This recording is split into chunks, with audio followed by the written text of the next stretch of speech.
Aunty, ಹ್ಮ್? ಇವಾಗ ಒಂದ್ ಹುಡುಗಿ ಹೋದ್ರಲ್ವಾ, ಅದು ನಿಮ್ ಮಗಳು ತಾನೇ? ಹೌದು, ನನ್ ಮಗಳೇ ಅವಳು. ನಿಮ್ ತರನೇ ನಿಮ್ ಮಗಳು ಕೂಡ ತುಂಬಾ ಚೆನ್ನಾಗಿದಾರೆ ಆಂಟಿ. ಹಾಗ ಅಷ್ಟೊಂದ್ ಚೆನ್ನಾಗಿದ್ದಾಳ? ಹೌದಾಂಟಿ, ನಿಮಗೇನಾದ್ರೂ ಈ ಮನೆಯಲ್ಲಿ ಸಮಸ್ಯೆ ಇದೆಯಾ? ಏನಿದ್ರು ಹೇಳಿ. ಸಪೋಸ್ ನೀರಿನ ಸಮಸ್ಯೆ, ಇಲ್ಲಂದ್ರೆ ಎಲೆಕ್ಟ್ರಿಸಿಟಿ ಪ್ರಾಬ್ಲಮ್ ಇದ್ರೆ ನನ್ನ ಹತ್ರ ಹೇಳಿ, ನಾನ್ ತಕ್ಷಣ ಸರಿ ಮಾಡ್ಕೊಡ್ತೀನಿ. ಸರಿನಾ?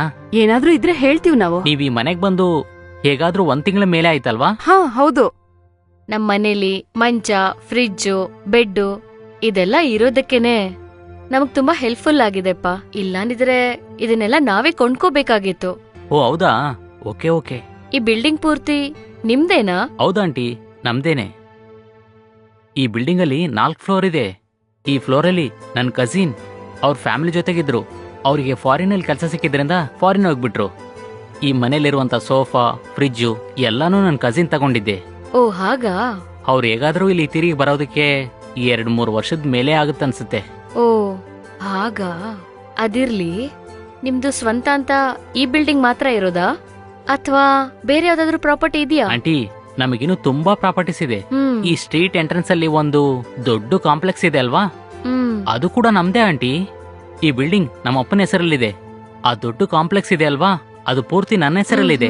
ಹಾಗಾ? ಹ್ಮ್. ಹಾಗಾದ್ರೆ ನೀವು ದೊಡ್ಡ ಕೋಟ್ಯಾಧಿಪತಿನೇ. ಆ ತರ ಏನೂ ಇಲ್ಲ ಆಂಟಿ, ಇದು ಎಲ್ಲಾನು ನಮ್ಮ ಅಪ್ಪ ಕಷ್ಟಪಟ್ಟು ಸಂಪಾದಿಸಿದ್ದ ಆಂಟಿ. ಹಾಗಾ? ಹ್ಮ್. ಸರಿ ಸರಿ. ಸರಿ ಆಂಟಿ, ಲೇಟ್ ಆಯ್ತು, ಬರ್ತೀನಿ. ಸರಿ. ಹ್ಮ್.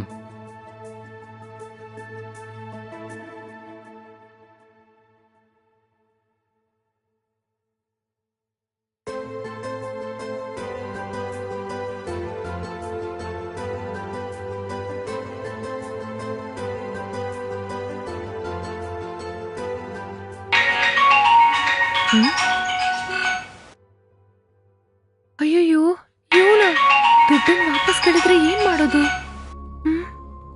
ಯಾಕೆ ಫೋನ್ ಮಾಡ್ತಾ ಇದ್ದಾನ ಅಂತ ಗೊತ್ತಾಗ್ತಾ ಇಲ್ವೇ?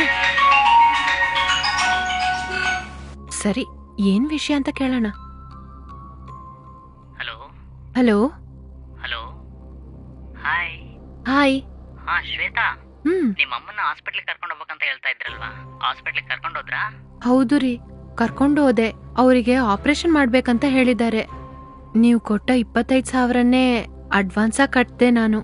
ಆದ್ರೆ ಆಪರೇಷನ್ ಮಾಡ್ಬೇಕಂದ್ರೆ ಇನ್ನು 75